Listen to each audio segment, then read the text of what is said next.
Hey, good evening, everybody. Welcome to this episode of the Original Sports Podcast with Mark Maradei and the Barbershop crew. We welcome you. We welcome you. We welcome you. Hey, OSP is all in on making sports great again. Take that for what it's worth. This week, our go-around will most likely be picking a side and harassing those of you who don't agree with us, probably, most likely. We really don't care what side you pick, but we want you to listen and play along. So don't forget to chime in on the comments. Let's go ahead and do our intro, though, to start us off. National Streaming Sports is brought to you in part by BetUs.com, designed for true fans.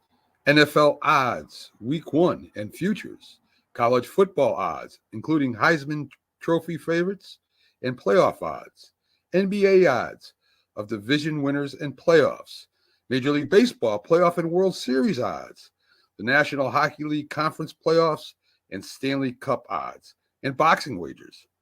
Betting opportunities include versus the spreads and outright winners, also during the game. Use our link on our website, nessp.info,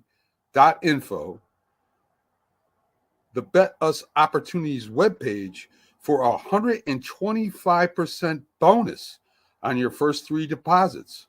Must be 21 years old, and remember, bet responsibly. You're going to call anyone that loves you. You're going to ask them if you can use their card to buy concert tickets because your card's maxed out. Okay. If they say yes, you get the tickets. I can't call my parents because they already think I make bad financial decisions. Well- So I think I'll call one of my friends. Okay. I'm a little nervous. I feel tingly What's your not inside. answer? Giovanna? Yes. I was on SeatGeek earlier and I saw 2 tickets for Olivia Rodrigo at a really, really, really good price. So Oh my god.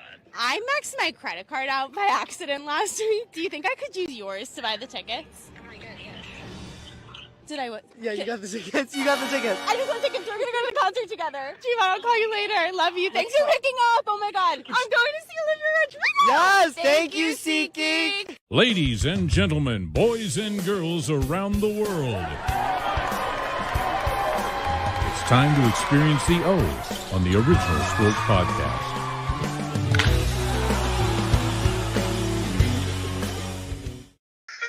The Big Chops, What up? and the Dream. How you fellas doing tonight? Good. Fantabulous. Haha. It's always a pleasure to catch up with you guys on a Tuesday evening. You know, it warms my heart. Like I said, I just got done teaching a class. Always love teaching in the evening because I get to sit at home at the comforts of my house and do that. So, you know, it's almost like COVID again, except it's not. You know, hey fellas, we're going to talk a whole lot of different shit here tonight.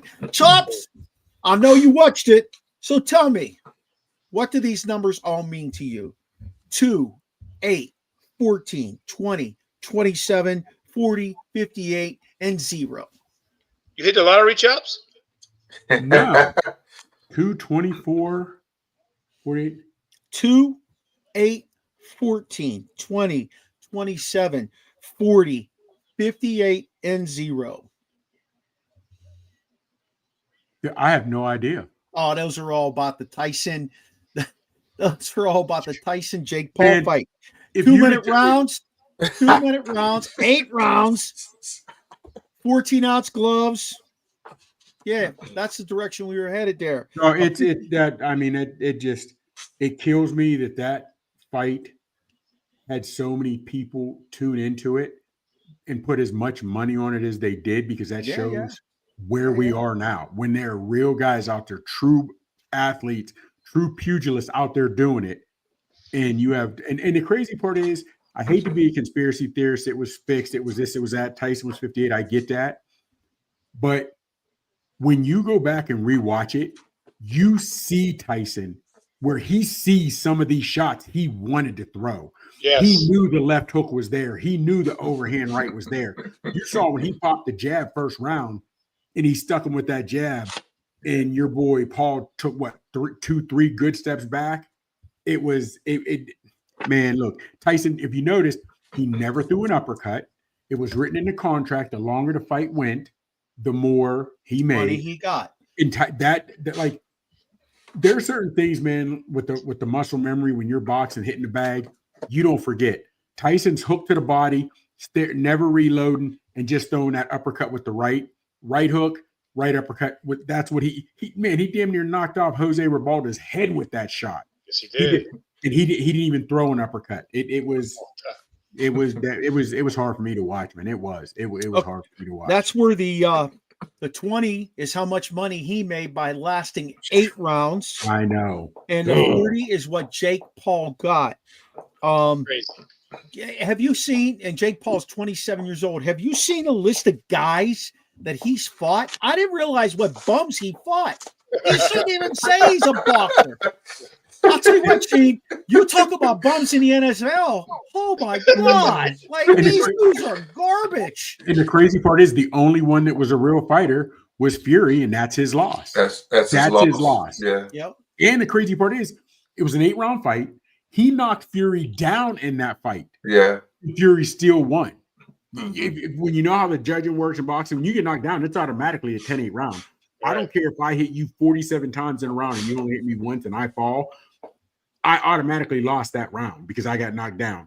In 8 rounds, he lost. He was a 10-8 round and he still won. It kills me when he says, I want to be heavyweight champ. No, you don't. Or I want to be champ. I want to be world champ. What weight class? What weight class? You don't want to fight Canelo. No.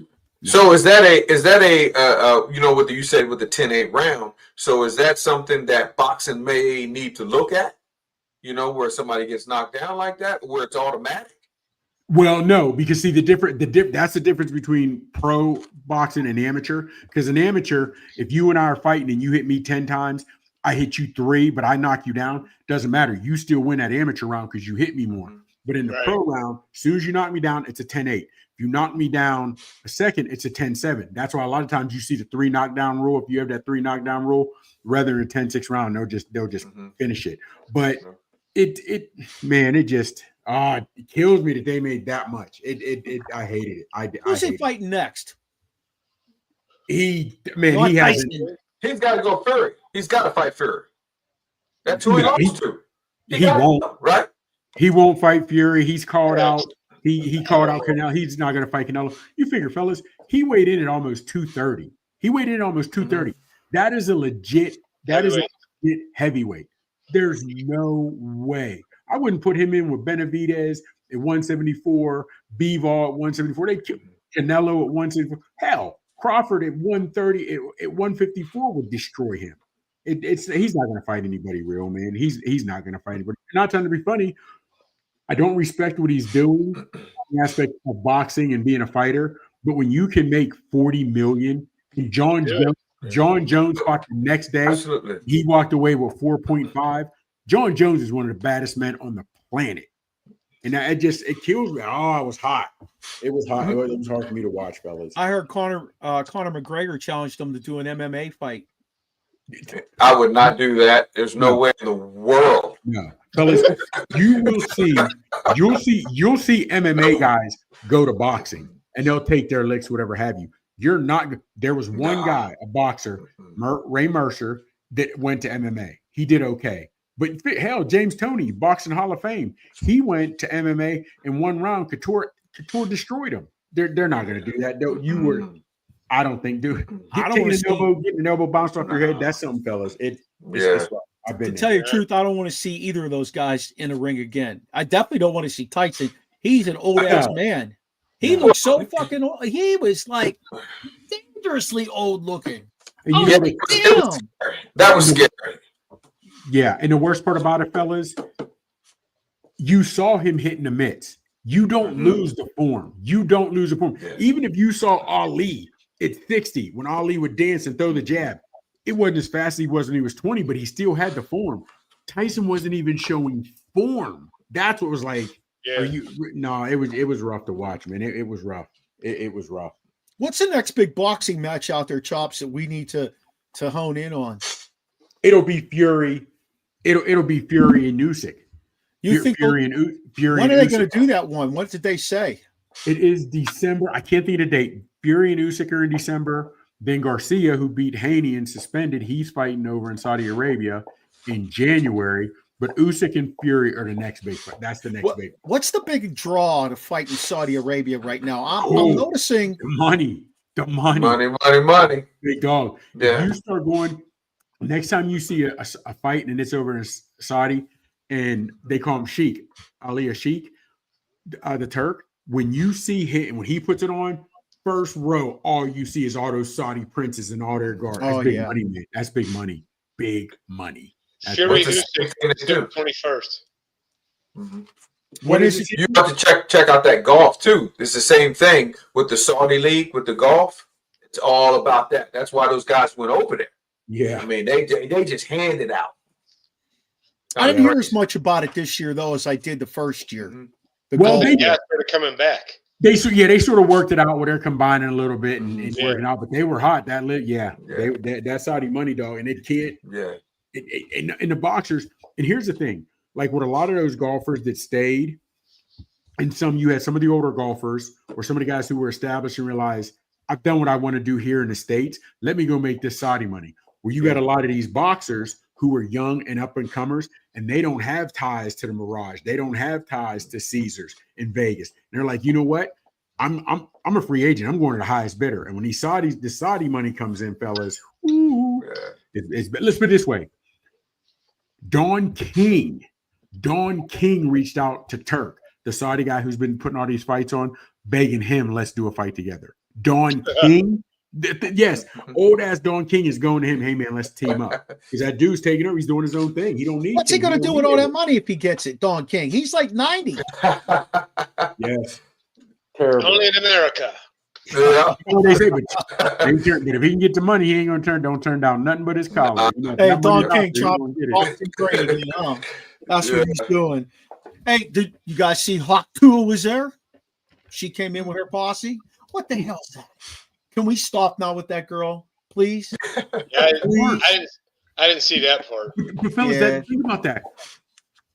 I hate to say it, but Monica Lewinsky got clowned, embarrassed for the act that made her famous. Now, Hawk Tuah girls and these girls out here now are looking for likes. They are, and you know what I mean? And it's crazy. And women are now putting themselves out there. And I see them do that, like the Hawk Tuah girl and other girls like that. I'm like, man, I know your daddy's proud. I know your daddy is. She lives with her grandparents, so you know they're proud.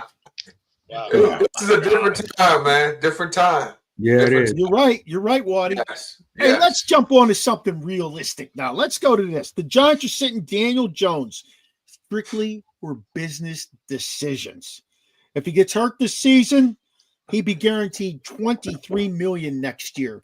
$23 million. However, if he finishes the season healthy, they don't owe him another dime.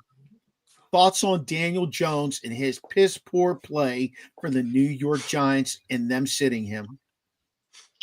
I'll let Keener Watson go first. It's about time.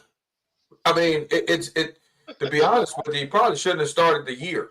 I mean, they needed another quarterback last year, and they didn't. You know, they basically won games and moved themselves out of position to draft one. I know Bo Nix is kind of looking real good to him right now, and guess what? They should have probably picked him. You know, but it is what it is at this point. You don't want that guy to get hurt, because if he gets hurt, you got to pay him that money, and you don't want to do that because it's quite obvious they're ready to move on. They're probably ready to move on from the coach. They're probably ready to move on from the GM, and and guess what? Primetime son, he better get ready to pack his bags to New York. So as Daniel Jones, do you still go? Well, I guess you got to be professional if you plan on getting another job somewhere, I guess. I mean, but I know if you ain't gonna try not to give me my $20 million, I might be showing up late and sleeping in meetings. Well, it's the contract that you signed, though. I mean, that is what he signed. So they can get out of that contract after this year. That's what he signed. Yes, he could do all the above because his money is his money. He knows the end of the season. So here's my thing. I understand it's business, as we all do. But this is why I don't have a problem when players hold out and players demand more money. Mm-hmm. Because even if the Giants had said, you know what, we're 2-8, We want to see if we have anything in DeVito. We want to see if we have anything in our third string guy to see if what we need to look for the future. Okay, try to sell it that way. But when you're putting it out there, we're sitting you because we don't want to pay you. Now, meanwhile, we paid you and let Saquon go. Everybody with eyes saw Saquon could still play, but you chose Daniel Jones. And now, you know what I mean? Now they say you get what you want, but you don't want what you got. So my thing is, I don't like the fact that they're putting it public, and that's why they're putting it out there. I hate that. You know, Can Daniel Jones play on another team? He's an athlete. He can run. He's fast as hell. He's got a big arm. Can he play on another team? Mark, you know what? Honestly, after what Baker's doing and your boy in Minnesota, Darnold, I'm done saying guys that can't play or guys are trash. To me, organizations, the NFL and organizations are killing more young quarterbacks than they're developing. So if you can't teach a guy to throw 70 yards. Either you can or you can't. You can't teach a guy to be a 5 or a 4-4, 4-3 or 4-4, 40, whatever Jones is, because like you said, he's got the strong arm, he's got speed. So as long as you can do that, let me get you in this quarterback room. I'll show you how to read a proper defense. I'll help you with your footwork. So I'll by all means let him try to go to another league, because honestly, I didn't think Darnold could play. I really didn't. And now he's with a firm organization. They're getting him reps. You know, maybe he was even teaching McCarthy coming into the season. But now, who saw this from Darnold? Who saw this? You know what I mean? Real talk. I didn't. I thought that team would go in the shitter when they lost McCarthy. Yes. And I didn't even know. I thought, they'll get 500 out of McCarthy because it's his first year. He has no tutelage. But, you know, this has been amazing for Darnold. He stuck with it. And when he got his opportunity with the right people, you're right. I mean, that's how it works. But Sheen said something earlier where he was like, will he show up or will he not? And that goes to what also you just said, Mark. Darnold stayed with it. If Darnold comes in, continues to work, and other teams and the word gets out that he'll still come and work. He's class act on that aspect. Somebody will give him another shot. Have to. He's got the talent. You know what I mean? So on top of that, I don't see Daniel Jones making waves. Now, don't forget, fellas, they did this same shit out in Denver to Russ Wilson. Yeah. They benched him like that because they knew that they couldn't do, it was about injury, money, all that stuff. And look at what he's done. Yes, organizations help out a lot. Daniel Jones is not Russell Wilson. Let's go ahead and stop that. No. The point is, Kevin. But watch it. Here's the thing, though, man. But why? Real talk. Sam Darnold was trash before this year. Everybody, like Mark, the Vikings coaching staff went home and told their wives, "Don't unpack because we may be moving." Once McCarthy went down, everybody thought they were fitting to lose their job. But he is Baker Mayfield. Who thought he was going to do this? You know what I mean? Here's my thing, and I watch a quarterback throw. The first thing I want to know is, are you going to throw that ball into tight windows, or are you that conservative guy that needs everything wide open? Because I want the guy that is going to thread the needle and not be scared. I've watched Daniel Jones against us and other teams, and what he does is he waits and waits for the guy to be too wide open, and then the defense is able to make a play. That is what worries me with Daniel Jones. And you can't, to me, that is something that's inside. Like Ben, he didn't care about throwing an interception. That ball was coming out of his hands. Whether there was 4 guys, 2 guys, 3 guys, he's throwing the ball. Who was that? Who'd you refer to? Who'd you refer to? Big Ben. Yeah. Okay. He'll sling it. All those guys will sling it. Tom Brady, he'll sling it. And guess what? Sam Darnold decided this year, I'm going to sling it. Go ahead, Dream, because I want to touch on that real quick. Go ahead, Dream. Say what you were going to say. I want to touch on that. You can go. Go ahead. Well, first off, I'm not a Giants fan. I'm not a Daniel Jones fan, but I'm going to give credit where credit's due. We can't even compare him. Think about who you referred to. You said Brady, Darnold, and Big Ben. Big Ben and Brady, multiple Super Bowl winners. I use those guys as examples of being able to sling it, fitting it in tight windows. He doesn't have that. And then I went to Sam Darnold this year, which is the difference between him before and now. he's not afraid to throw the ball. Well, you're right, but let's not forget how long Darnold has been in the league before he was able to start doing that. He's with a better organization. Hell, think about our own guy, Fields. The O coordinators are like, we're afraid to let him open it up. Fields wasn't even going down the field on his own. Some of these guys realize what they're limited and what they can and can't do. However, once they get a little bit of confidence and realize I've been properly taught, I've got some tutelage. I think Daniel Jones he's been a starter since day one. I think he needs somebody to go and be able to sit behind and learn a little bit. I think that. Well, how long did Peyton Manning have? Because I know he had a bad first year. Oh, Peyton was terrible. 3-13 his first year. His second year, I think he was like 500. I think he was 500. Yeah. But Peyton knew. But see back then though, the pressure wasn't like it is now. Back then, guys could sit, guys, whatever. You think about it now. We have guys now that are having a bad first season, and they're getting cut or getting talked about getting benched their second season. Or we're having guys who've only played 10 games as an Anthony Richardson, or it's a one season, Trevor Lawrence or Jordan Love, who are getting huge contracts. It's different because you're right. If Peyton Manning would have been now, he'd have never made it to a second season. Troy Aikman would have never made it to their second season. Peyton Manning was 13-3 his second season. Okay, wow, that's changed. What was he? 3-13? But then he went 10-6, 6-10, 10-6, 12-4, 12-4. Then that's when he started getting into it. That was probably so. That was year number 5. I got you. Year number 5, he started going 12-4, 14-2. So 5 years. 5 years. Yeah. You got to ask yourself though, who'd they put around him by then? Yeah. That's true. Was Dungy his coach when he first came out? No. Yes. I don't. Was he? I'm pretty sure. Was that his first coach? Yep. Because if that's the case, that holds a lot of weight. Dungy seems like a coach that'll sit back with you and relax and have faith in you. But I don't know, man. I'm not a Daniel Jones fan, but he has all the tools.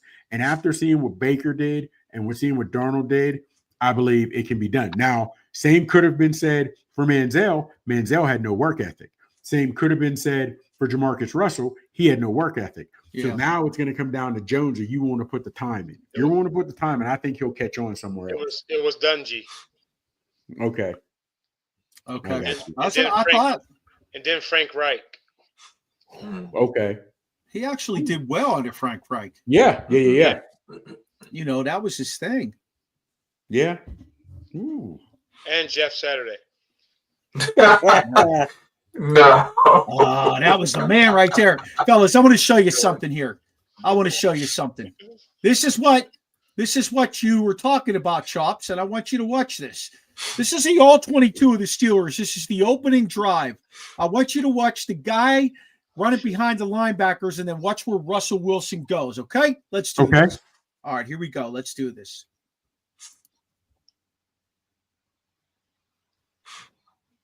Check it out. Oh, I know this one. Watch Washington come down and boom. We didn't get the full picture. Yeah. You know what? To me, that was the best play. But look, fellas, look here. I'll fix it better. I got you better screen look. Watch the guy, and it's Mike Williams, by the way, who didn't even get a look. Ooh. Look, fellas, look at Russ.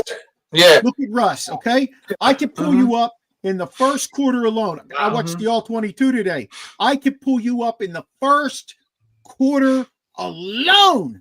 Russ went to the checkdowns, and he had guys open downfield, okay? No, what? Who was that? Mike Williams that should have hunkered down right there? So, yeah. No, he had to keep moving with it. Because look at the linebacker. The linebacker's flowing into it. I do question what was the – what was the play call? What was going on in that situation? Because he never even looked to the middle of the field.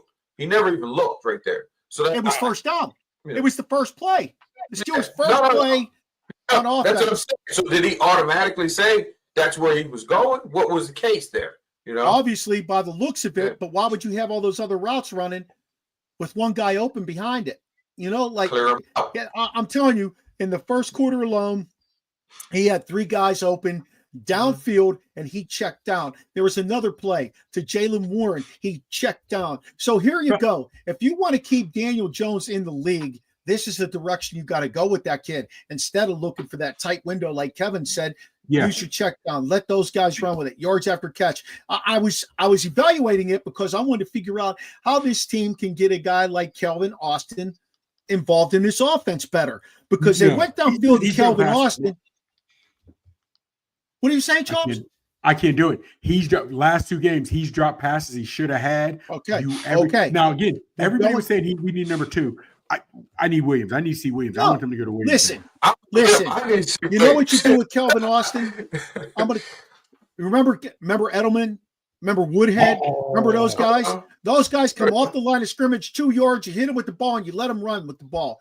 6, 8, 10 yards. Maybe once in a while they break 12, 15, 20 yards.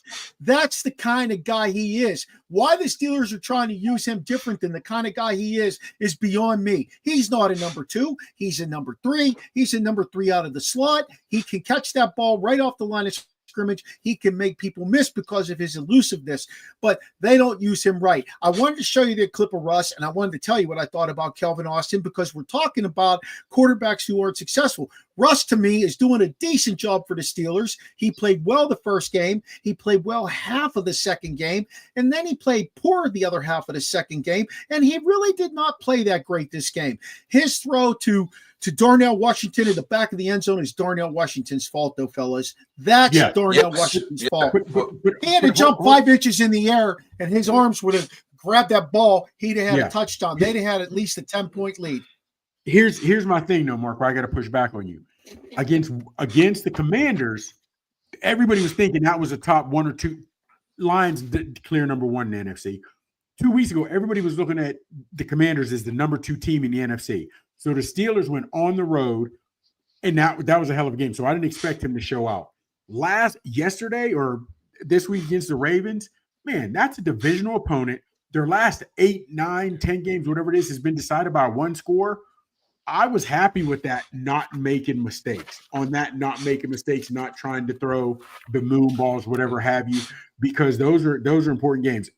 Any stats we see, you got to throw out the window when you're playing another AFC North opponent. Especially I do agree with that. Yeah, against any opponent in that AFC North, you can't look at stats. You got to look at basically how you getting the job done. Yeah. Now this week, Mark, I'm looking at Barber. This week, Thursday. I'm expecting to see a little something different. I know it's a short week against Cleveland, but I'm expecting to see some of those moon balls, and I want to see Williams more. I want to see Williams.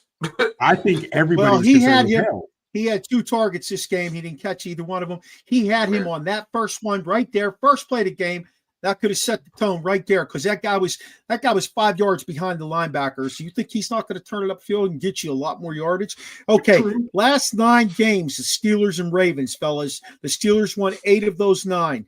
They won 18-16, 17-10, 17-10, 16-13. They lost 14-16. Then they won 16-13, 2019. 19-14, 28-24. Anybody who tells you that Baltimore should have won that game is full of shit. And I'm going to tell you why. Right there, all those scores tell you. It's the team who had the Guyons going into that to make the plays. I saw the look in Lamar's eyes when he went out because I was sitting in that stadium, and he has the look of fear when he sees that Steelers defense. Well, here's the thing, though, and I get that, and it's got to be just like people fear the Chiefs, not even fear the Chiefs, but like the Bills. The Bills beat the Chiefs now, but we got to see you do it in the postseason because you don't do it in the postseason. Mm-hmm. Here's the thing, fellas, we can say what we want. Tucker missing 2 field goals in the same game, that to me was the wins of Pittsburgh, because all they were showing, if you saw the stat when they were showing how terrible other kickers are at Acrisure Stadium, but yet Boswell and the Pittsburgh kickers do well. When Tucker missed 2, I couldn't believe that. To me, I couldn't believe that. There was no win, Chops. There was no win. I looked at both of those kicks multiple times to see what the problem was. Was it the holder? He did not follow through in his kicks. He pushed everything to the left. Yeah. He's playing it on was turn. the grass. It wasn't. You know what? It wasn't.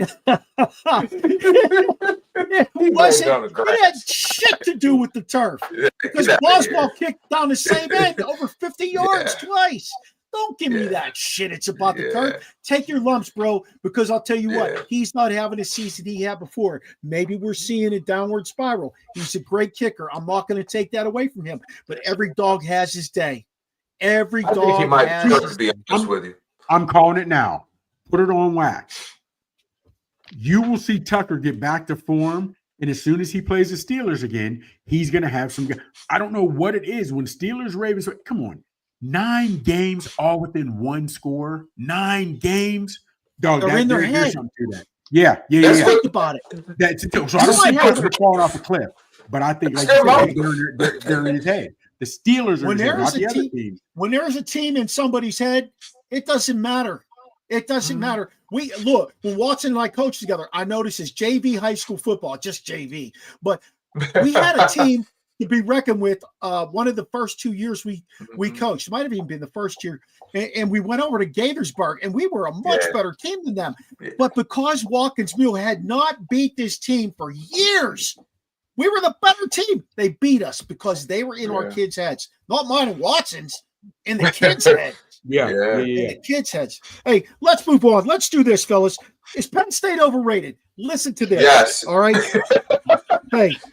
Hey, they beat West Virginia. West Virginia is 5-4. They beat Bowling Green 5-4. They beat Kent State 0-9. Illinois 5-3. UCLA 4-5. USC 4-5. Wisconsin 5-4. Washington 5-5. That Illinois 6-3. Now that doesn't count what just happened this past week. But why do we keep seeing a Penn State team get the credit they get? The credit they get when they play the same kind of teams that teams like Pitt play with these records like this, yet Penn State's ranked 4th. Now, don't get me wrong. I don't want to compare them to Pitt. Pitt lost 3 straight here. But my point is, they get all this credit. They're the 4th-ranked team in the country. Who the hell did they beat? Who did they beat? Compare them to Georgia. No, Georgia has the 3rd toughest schedule. You can't really go. No, they can't be Georgia. But see, fellas, that's right, Gene. You can't compare those teams. I know a lot of people hate on Penn State. Okay, so they lost to Ohio State. Which hell, they got big NIL money in all their starters. And here's the thing: you lose to Ohio State. Maybe Ohio State is in their head, but I have a hard time saying they're overrated. They beat who was on their schedule. Hell, BYU got up to 6. I don't think the Pac-12 plays anybody. Overrated too. I hate to say overrated. It's not a hate thing because honestly, if Penn State had a quarterback, they'd be someone I'd be. Yes, I hate to say that about Alabama, but I do think Yes, they had a quarterback these last 2 years. Because listen, Terry Smith used to coach at Gateway in Pittsburgh. He's a coach up there now. He's the assistant coach up there. He's a friend of the family. So it's not that I hate him, even though I am Pitt forever. But yeah, I just think that like he's saying, they're overrated. They've been overrated for years. How about let them build their way up to get there first? Don't just put them in there at like 8 or 9. Then they keep winning and then lose to Ohio State, and now they just drop down to 4 or 5. Like they can't beat anybody. They can't beat any of the top SEC teams. But they lost to Ohio State. Alabama, Ole Miss. They probably can't beat Vanderbilt. Hold on. They lost to Ohio. They lost to Ohio State, where Ohio State should be undefeated. They had a brain fart, and that's why they lost to Oregon. So Ohio State should be that. So that should be their only loss. And when we start doing that, well, they haven't played anybody. And I just keep going back to BYU because I don't have everybody else in front of me. BYU hasn't played anybody. Yes, we have our favorites of what teams, what conferences. But we're not talking about BYU being ranked 4th, Chops. Chops, you should do both. You should rate the good. You should rate when they beat the good teams and rate when they lose to the stats. Yeah. You got to do both. You can't just say, well, this team beat Georgia, so they're this. You got to go down the schedule. I mean, at SEC, you're picking each other off. Yes. Yeah. Hold on. You and I get that, and a lot of other people get that. But we got to go with the rankings in front of us. And you're right, Mark. We're not talking about US or BYU being number 4. But again, we talked about this even with Army teams. You got to play who's on your schedule. And the only team they lost to, again, regardless if they're winning pretty or winning ugly, their only loss is to Ohio State, who should be undefeated. Right, but so Chop. So you would say, so you're saying you would like to see Penn State play Georgia? Yeah. Hold on. Oh, and hold on. they will We're do we're wasting a week, and you're getting people hurt, beating up on Penn State. Like, Dude, but I could say, the waste. hold on. But I could say that. Look at those teams in there. I could say the same thing if BYU could have got in. I could say the same thing if Colorado. They're gonna get work too. You Right, know what I'm they saying? shouldn't get in. Notre Dame shouldn't get in. Notre Dame said every year Penn State and Notre Dame is the same thing every year. And I'm okay now that they have the 12-team format. Hey, go ahead, put them in. I'm perfectly fine with it because it is going to work itself out. There's no doubt. But even if we say that, okay, but even if we say that, right now, LSU isn't getting in. I think LSU beats Penn State and BYU. And by 14, 24 points. I don't like keep bringing BYU into this because BYU isn't even in the same category as Penn State. I don't Like want BYU they have a good record. They don't play anybody. We're talking about Penn State, who plays. Penn State plays in the Big Ten. They play a Big Ten schedule, but their gimmies are Bowling Green, West Virginia, Kent State. Play somebody with balls. You want to play a first game or a second game that's a gimme? Fine. Play somebody with balls, though. You know, like they don't. They don't. Dude, and they set their own schedule, though, Chops. But Alabama just played Mercer. When you're in the SEC in the Big Ten, they should be embarrassed. That's that might be their only cupcake of the year for Alabama. There you that go. Might be the only one. They deserve a break. Hold on. Look at Ohio State. Even their out of conference schedule is whack because these Big Ten, these SEC schools know I'm playing some out of conference teams because once I get in my schedule, it is a gauntlet. It's going to be tough. Now, we understand the Big Ten has fallen off to some degree, the Big 12, whatever they are, Big 47. How many of you got schools now? You only got 4 Power 4 conferences now. They're beating who's in front of them. And the reason I keep saying BYU is because you're saying Penn State's overrated, but they played a harder schedule than BYU. BYU was 6, and I don't have the full rankings in front of me of everyone. That's why I keep saying BYU, but I knew BYU was 6, and they just lost to Kansas. Penn State may not be playing great school. They're beating everyone from the only loss is Ohio State. I'm just not ready to write them off yet. That's the only thing, fellas. Right now, here is something you shared out that you caught an early bracketology CFP. You got Notre Dame and Penn State playing. You got Ole Miss and Tennessee. You got Bama, Oregon, Colorado, and the U with buys. Then you got Georgia and IU, Indiana. And you've got Ohio State playing SMU. I mean, come on, man. Is it just a thing? Yeah. I'm sorry, they're on there. Where's Texas? Where's University of Texas? Where's Texas? Is it just where's a Georgia? Thing where people want to say we made it? Is that what this is? Because I don't want to watch Penn State get slopped up by any of these. I don't want to watch it. I don't. There should be an NIT like basketball. What's that? Can Penn State beat Notre Dame? That's the game right there. That should be the NIT game of the football. NIT. Football NIT. Here's the thing. And it's funny to dream. Here's the thing. It's funny to dream when you say the NIT. I like they're not going to do 64 teams, but when they do the 64 teams in basketball, I like seeing the low seeds, the 16s, the 15s. Maybe they get an upset. Oh, that's big time. But when you only have 12 schools, and right now with that bracket, there's no Texas. LSU's not getting in, but you're going to have Colorado in. You're going to have Boise State, and I understand Boise State's play.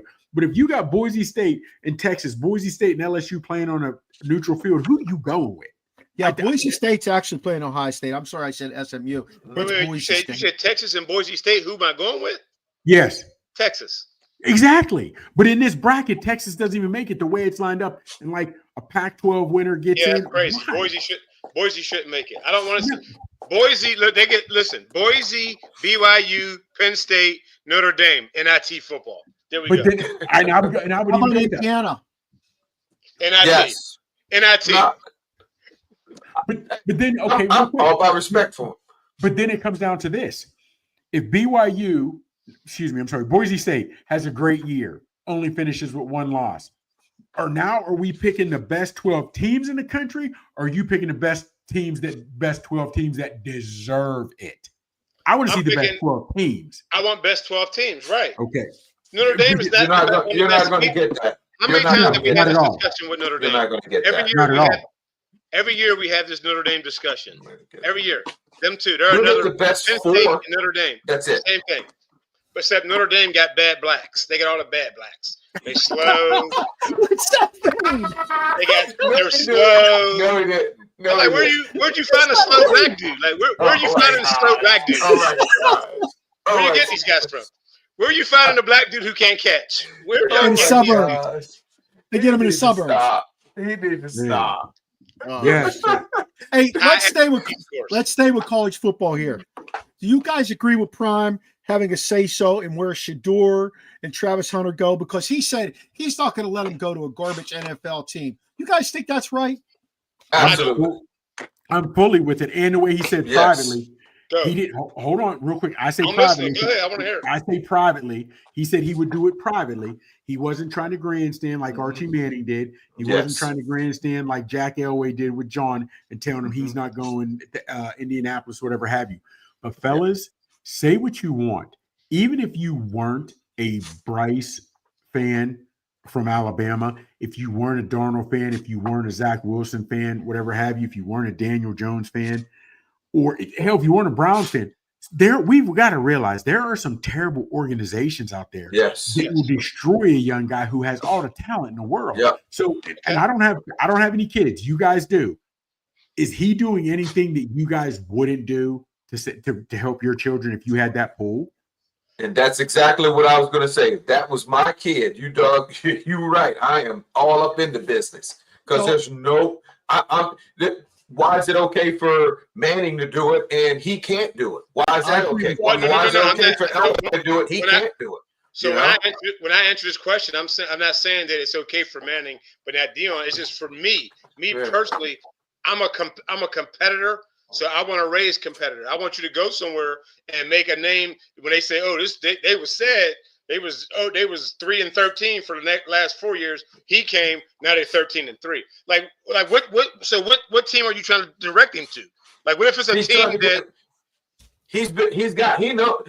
Dion knows the inside of the NFL. He knows those bad organizations and how they're run inside. Right, and that's who he's trying to keep them from. Like, right, but for example, Cleveland Browns, that's a bad organization on the inside. But yes, it's quite clear. I get that, but listen, the bad organizations are picking 1 through 10. So now we got to wait till 20 to pick him? No, it's called trade. You trade. Oh, come on, man. I ain't doing all that as a GM. I ain't doing all that as a GM to be moving around. See, that's what they did. That's what Elway did. That's what they all did. Yeah. Those guys got picked by those organizations, and he said, "Hey, we're not signing with you. You figure it out. Yeah, you figure it out." And I don't blame them.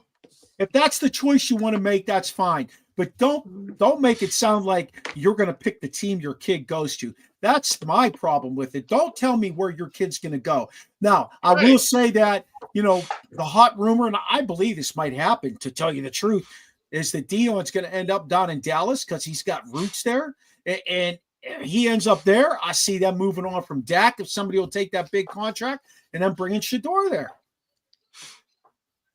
Because you're on mute, Chops. Chops, we can't hear you. My bad. If Dion were to go wherever Dion goes, if Dion goes to the league, wherever he goes, forget your quarterback. Dion becomes the face of that organization. Just what he's going to bring. You think Jerry Jones is going to give that up? I don't think Jerry Jones will bring him in. If he wants a winner, he's going to have to, because obviously he's not going to get a winner with the guys he keeps bringing in and controlling them because he doesn't know how to win. Mark, you're absolutely right. Dion. You're absolutely right. But think about this. He got rid of Jimmy Johnson because Jimmy Johnson had the respect of the players and won a championship. Mm-hmm. He got rid of Barry Switzer. Barry Switzer was a bit of a maverick. When was the last time they won a Super Bowl? You're absolutely right. You're absolutely right. He doesn't care now. Come on, dog. He kept Jason Garrett for so long. He's not nobody respects Mike McCarthy, and they realize it. You know what I'm saying? I don't think. Hopefully, it's simple.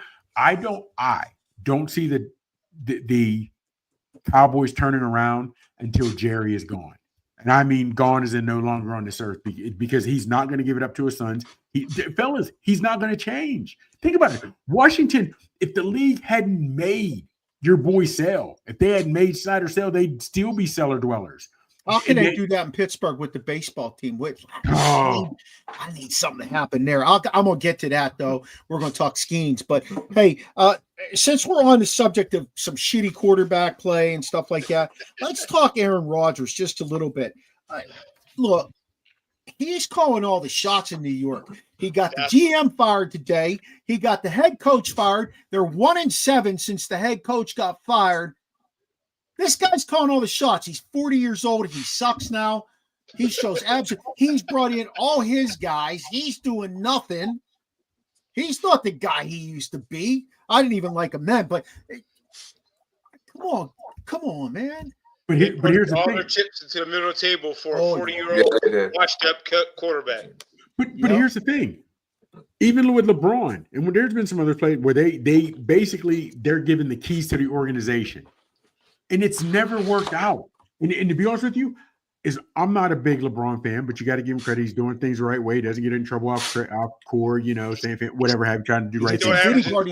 He's still averaging 28, 7, and 6. That's crazy. Again, that shows you what the league is like now. They don't D up. But have you real quick. And I will say, though, in Cleveland, he had the keys to the organization, and I believe he won a championship. Yeah. Yeah, but hold on. It took him before he was about to leave, and he was doing that, the roster. And again, at that point, they played a different brand of ball. Now, when you're looking at these guys and they're doing, and they realize I can bring in who I want. Maybe with his youth, he was picking guys that could actually win. Now, he's bringing in guys he wants. It doesn't work. And these guys, you can start to call these guys staffers, right? They're going to get one or two entire staffs fired before the organizations realize this isn't the way we should have went. Fellas, say whatever you want. The fact that Bronny, and I hate that Bronny got caught up in this, because Bronny, when he got interviewed, was a good kid. He sounded like a good kid, wanted to do the right thing. I think he got bullied. I hate to say bullied, but he got bullied and pushed into an area, listened to his dad and who he got brought up with, and he's in a place he's not ready. He's not even a G League player. He's not. He's going to only home games in the G League, so let's just start there. His best game was the other night. He had 10 points. 10 points in the G League. And think about this. He was the number 2 draft pick of the Los Angeles Lakers, and he had 10 points in a G League game.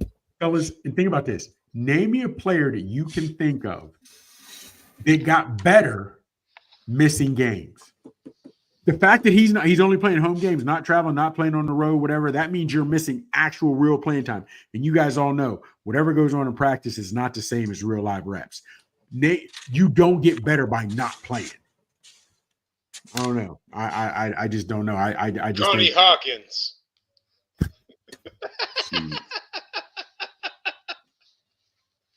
I do say, though, when you talk about giving the keys, in football, giving the keys to somebody is almost impossible because you have an offense and defense, which are two separate, entities in the game of football. And football is more of a team game versus basketball, where it's a lot more individual. Because I could even go down to, let's say, with the Miami Heat, Dwayne Wade was pretty much given the keys, and he brought in LeBron.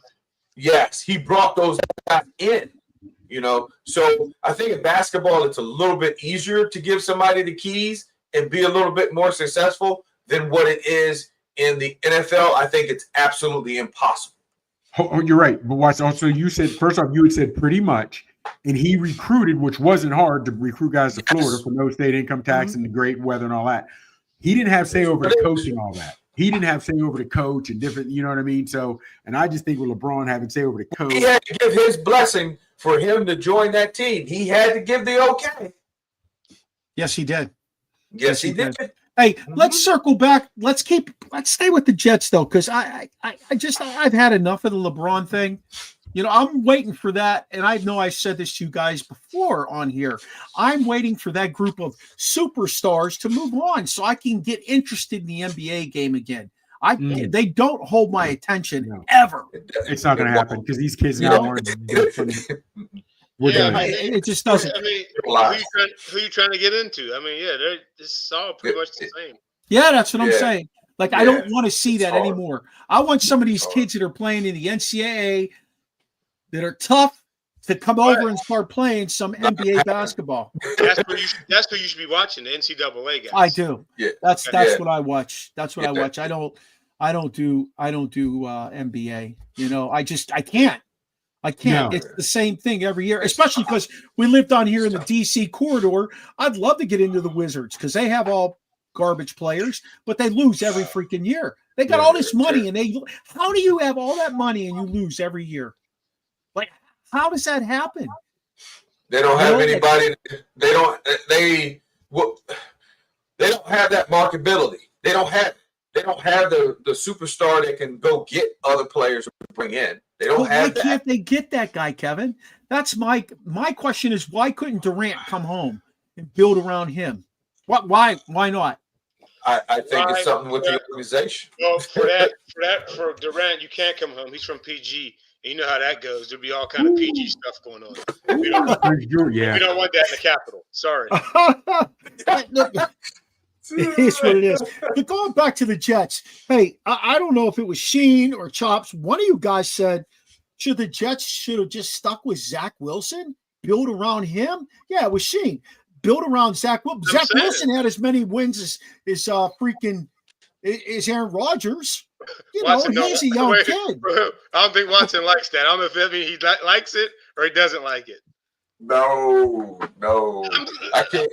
No. First of all, they shouldn't have drafted Zach Wilson to start with. Let's just start there. That was a bad pick. It really was. Okay. I watched him out at BYU. No. Yes, but listen, did he not? He won more games than Aaron Rodgers. Did he not win more games? Huh? You said win more games. What, 1 or 2 games? It's bad evaluation of one talent. more. Listen, all he had to win was 2. Here's my thing though. It's hard for me to say that, Watson, on a bad evaluation of talent. Is it a bad evaluation or is there no development? Think about it. Here's the thing, and this is you said it. I don't mean to interrupt you, but this is a piece that I do want to say right here. You said development of the QB. I just heard it on, I forget who said it, but now they're saying the quarterbacks in college, they're better off staying all 4 years, getting the development there, because when you get to the NFL, it's hit the road and let's go. You don't have that time anymore. And you're absolutely right, which is funny to me because they say that we're drafting a generational talent. We're going quarterback first round. We're going quarterback top 10 pick. This is our guy for the future. But you start him immediately. I would think when we've seen guys that they hold the clipboard for a year, have success. Hell, the best guy in the league doing it right now, Mahomes, he held the clipboard for a year. But more than that, though, I knew the Jets were a terrible organization when this year going to play the Bills on a Monday night and the game is for first place, you fired your head coach. Who does that? You fired your head coach Salah when they were playing the Bills that night for first place, and you fired him. That to me shows. And Aaron Rodgers was in their ear. He was in their ear. This is all about Aaron Rodgers. Yes. And Mark, we talked about it before. Rodgers has always been a great passer, a great pure passing quarterback, a great quarterback. He's never been a leader. He's never been a leader. He's not a leader. So they got what they deserve to me. All right, couple more fellas. Jerry Faust died at 89 years old toward the end of last week. He was a high school head coach for 2 decades. I don't know if you guys knew that before he became head coach at Notre Dame in 1981. Think about this. Where should he rank among these guys? Because here's your top 10 Notre Dame win guys. You ready for this? Because I know y'all don't know this. Brian Kelly has the most wins in Notre Dame football history. Then Newt Rockne, Lou Holtz, Ara Parsegan, Frank Leahy, Dan Devine, Elmer Landon, who I never even heard him of, Bob Davie, Charlie Weiss, and then Jesse Harper. Jerry Faust did a nice job at Notre Dame, though. Like I was surprised. Yeah. When I think of Notre Dame football, I always think about Holtz, Lou Holtz. That's the first name that comes to my mind, but that's because and Ara Parsegan for me. I grew up in. So Holtz was going to the city and getting gas.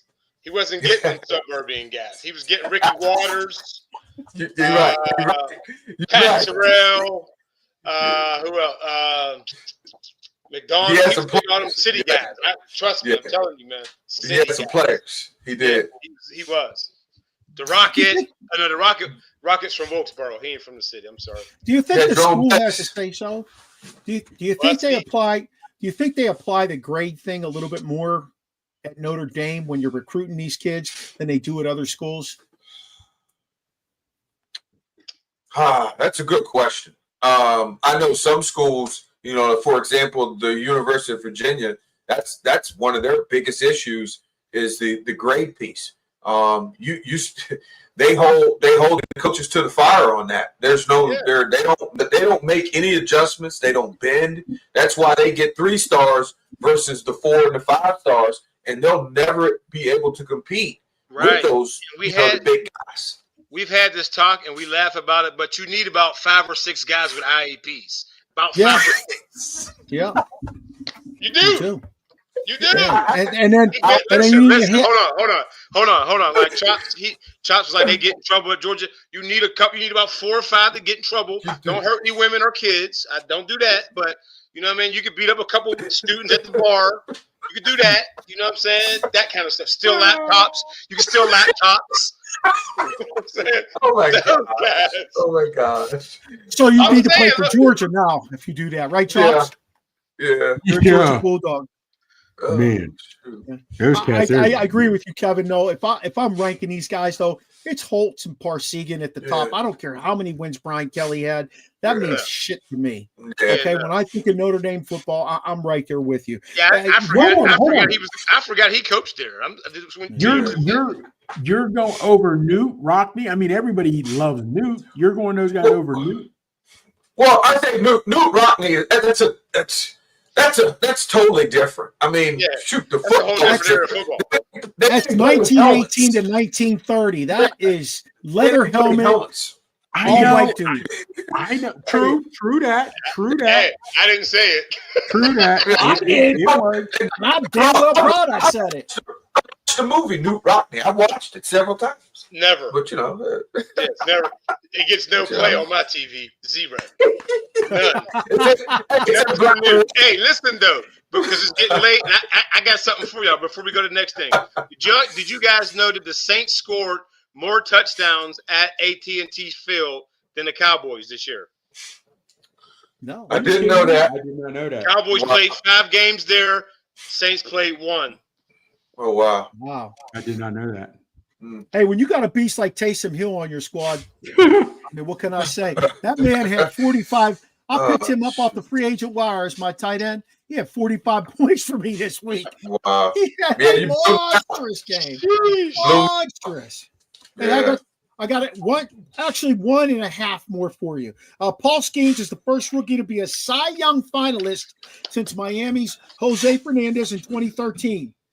Can he become the all-time great pitcher playing for a trash organization like the Pittsburgh Pirates? He'll be gone in 5 years, so no. Or does he need an organization? Now, he was at the Steeler game with his beautiful young lady, Livy Dunn, and he literally said, they interviewed him, and he said, this is what we need to make the Pirates into.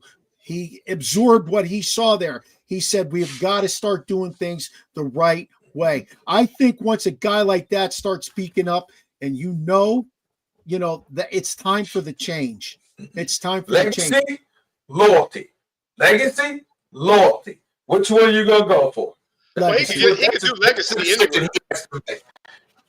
That's my point. So he'll leave. Okay. Because if he wants legacy, he's got to leave. If he wants loyalty, he'll stay. Well, let's see how the hot stove works out for them again this year. Yeah. If they make any commitment to signing a few big money guys, they've got plenty of pitching. He's pitching staff He's going to the Dodgers eventually. Who? Juan Soto? Skeens. I was going back to Skeens. No, the Pirates ship those guys to the Yankees. If he's anywhere, He's going to be a Yankee. That's the Yankees That's farm what he'll be. system. Yes. Hey, I got one more question for you. I want you to think about this. These are the biggest what ifs in NFL history because of shortened careers. I want you to tell me who you think would have been an all-time great. Now, I know they're all good, but who would have been an all-time great? Here we go. Andrew Luck, Bo Jackson, Sterling Sharp, R.G. Tree, Bob Sanders, Johnny Manziel, Gale Sayers, Marcus Lattimore, Josh Gordon, and Sam Bradford. Out of all that, If I'm going Bo Jackson. If he had stuck with football, Bo Jackson. And I don't even know why your boy is on that list, as in Luck. He retired on his own in Sterling Sharp. Sterling Sharp would have been. I'm going with Vincent Bo Jackson also. Oh yeah, Bo Jackson. Bo Jackson. It's not even a question for me. It is Bo Jackson. Yeah. That's always been my guy. So yeah. Hey, fellas, excellent show. We're at the end. Let's go ahead and give how you can find us, or at least tell them your hashtag so they can go looking for you. Where they find you, Dream? Everywhere. Next. Everywhere. You know me. On X, The Real Big Chops. On the gram, Big Chops 79. On the TikTok, Big Chops 824. And on Facebook, by my government Michael Gregory Mills. Holla at your boy. Waddy, where we find you at? Well, right now you can only find me on Facebook. I'm in the process of trying to do some other things. I don't have X anymore, so I'm not on there. You're smart. And we know Rasheen is on TikTok, Instagram, and Facebook. Hey, check us out, the Original Sports Podcast with Mark Maradei, on our pod page under that same title. You can find us on Facebook, X, Snapchat at OSP with MM. We're on Instagram, TikTok, YouTube at Original Sports Podcast. Check out our link tree in our show notes. You can find all those places on our link tree. All you got to do is click on it and find whichever social media you want to grab from us. Big shout out to the networks we're on: Let's Talk Sports, Sideline Sportsnet, Elite Sports and Entertainment Network, as well as Manning Media and Peak One Sports Network. We're also on Tuesday nights at 7 p.m. on Roku on the NESSP Network, Tuesday nights from 7 to 8. Feel free to let us know if you have any comments, questions, or suggestions for the show by emailing us at originalsportspodcast@gmail.com. A shout out to Steve Medley for the voice intro, Charlie Hodgson for the music. Join us next Tuesday. Maybe, I don't know. We got to talk through this. It's Thanksgiving week. Join us again, to experience the O on the Original Sports Podcast.